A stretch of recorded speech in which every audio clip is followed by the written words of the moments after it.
Hello everyone, good day sa ating lahat. So right now, nandito tayo ngayon sa Bohol kasi may magkaka-reveal po. And guess what? Kasi yung taong ito, isa po itong former OFW all the way from China in 19 years. And dahil sa OBE or Online Business Academy, nakapag-for good siya dito sa Pinas. And yon, be inspired kasi nga for sure kung isa ka ding OFW na matagal na nagtatrabaho sa ibang bansa, may inspired ka at makarelate ka sa kwento niya. Kaya samahan niyo ako, let's go!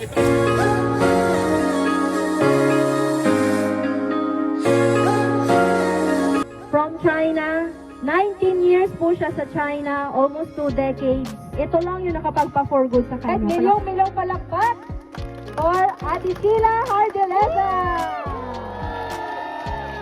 Thank you, Coach Albert. Good morning, everyone! Good morning! I was born and raised in Bacolod City sa Negros Occidental. Taga-Negros ako. I'm the eldest. Since elementary, high school, tsaka college, I was an achiever. Lagi akong umakyat sa stage. Nag-abroad ako dahil nga nung gumraduate ako, sabi ng mama ko, kailangan mag-aral ka, kailangan maging cum laude ka para madali ka makapasok sa public school. Tapos, nung nakapasok na ako sa public school, 3 years lang ako sa public school, nag-decide ako na mag-abroad. Dahil nga, kahit public school teacher ka, nabaon pa din ako sa utang, loan dito, loan doon. Tapos nakikita ko na parehong may sakit yung mama at papa ko. Wala akong other source nga na kundi mag-loan until na nung nakarating na ako ng China.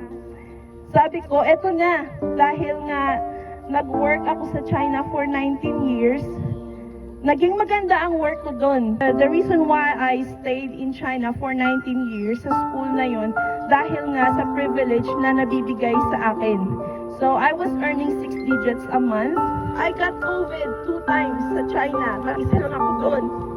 But I survived. 4 times akong naoperahan. Major surgery. But I still survived. Kahit may health condition ako, patuloy pa rin akong lumalaban. So sabi ko, si Coach Albert nga, hindi nag-give up dati. And true enough, nagkakaroon ako ng resulta. Itong car na to, masasabi ko na biggest flex kasi when I was in China, it took me 13 years bago makabili ng car.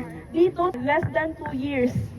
Diba? Nakapagpalabas tayo ng kotse. Napakaganda ng Online Business Academy. Napakaganda ng sistema.